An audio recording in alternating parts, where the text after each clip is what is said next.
Here's the reality. Tommy's right. It's not just race, though. It's also sexuality. Caitlin Clark is a white heterosexual woman. Oh man, you wouldn't believe how mad Diana Taurasi was when Caitlin Clark balled out against her Phoenix team. Caitlin's on fire these days, setting records left and right. Remember when they first played the Mercury? Caitlin was this close to a triple-double, but she just missed one rebound. Well, guess what? She went ahead and became the youngest player ever to get a triple-double in the very next game. The first rookie in WNBA history, you see it right there, to record a triple-double.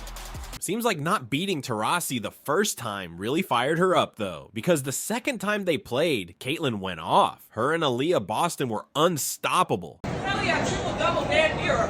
Bruh.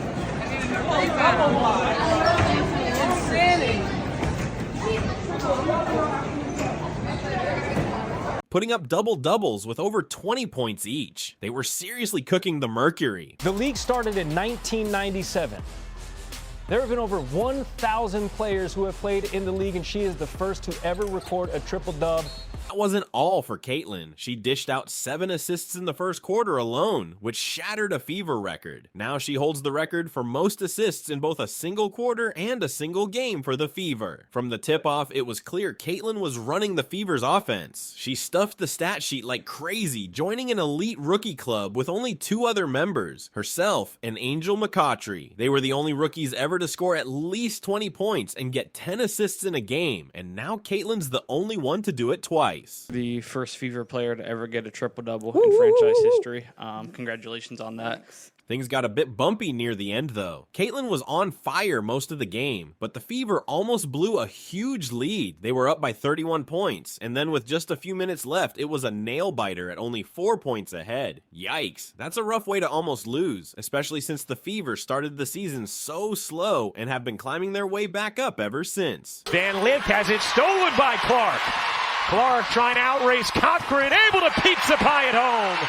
Anyway, Indiana pulled it off in the end, but that last quarter was a real sweat fest. Caitlin got pretty fired up after the game, and we saw her give a chair a good whack. Part of that anger was because of some bad calls by the refs, like the time when Mercury player Brittany Griner totally hit her in the face. But the refs just let it go. Stuff like that happens all the time though. Caitlin's been complaining about the refs all season, saying they don't call fouls when they should and let other players get away with dirty moves. But hey, that's just another day for Caitlin. She took another hit and kept playing hard, just like a champ. Caitlin stole the show with some fancy dribbling moves that left her defender in the dust, blowing by them for an easy layup. This wasn't just a lucky shot. She's more than just a three-point machine. She can take control, embarrass defenders with her super fast dribbling and quick decisions, making you wonder what just happened. No wonder people compare her to Steph Curry, but to truly be on that level, she needs to attack the basket more often. That's probably the next step in her amazing game.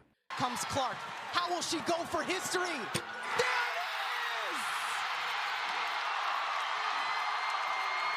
The all-time leading scorer in women's college basketball. Speaking of amazing, Caitlin racked up her 5th double-double in a row, scoring 20 points and dishing out 13 assists. She's already tied her own team record 4 times in just 24 games, so it's only a matter of time before she smashes that 13-assist record. Against the Mercury, Caitlin was on fire, throwing pinpoint passes that left them totally confused. It gets even better. Diana Taurasi, who was injured and couldn't play, had to watch this whole beatdown from the front row. Fans were hyped for a rematch, but Taurasi had to watch from the sidelines, probably fuming. We can only imagine how bad it would have been for her if she had to guard Caitlin. Taurasi tried to get the refs to help out her team, but it was no use. Caitlin and her team were unstoppable. So remember Diana Taurasi? Yeah, that WNBA legend. Well, she basically said, buckle up for Caitlin, the new hotshot. Her message: welcome to the real world, kid. College ball is a walk in the park compared to these pros who've been balling for years. And, you know, the one thing that I really love about her, she loves the game. You can tell she's put the work in. And even, you know, throughout, you know, her short WNBA career. Taurasi got roasted for that comment. Folks calling her jealous and hating on the young talent. This Caitlin everyone's raving about. But Taurasi wouldn't back down, even calling those fans thin-skinned. So Taurasi's a legend, no doubt. One of the all-time greats, and she's earned the right to talk some smack. But maybe she went a little overboard with Caitlin Clark. It's been a lot of pressure, a lot of things thrown at her, and she keeps showing up and keeps getting better every single game. So her future is super bright. And here's the thing, Caitlin has always been super respectful to Taurasi, even called her a hero. She basically said playing against Taurasi was a dream come true. Talk about different vibes, right? That's why everyone was watching close when their teams finally met. Fans wanted to see if Taurasi could walk the walk and how Caitlin would handle facing her idol. Well, Caitlin stepped up big time. She almost had a triple-double with a ton of points, assists, and rebounds. Taurasi did all right, but she couldn't hit her threes like she usually does. Some people were critical of you for saying that, but I don't know that it necessarily meant that you're not welcoming to her, right? I mean, how do you, I mean, it seems like you were just saying the reality is she's going to have a learning curve.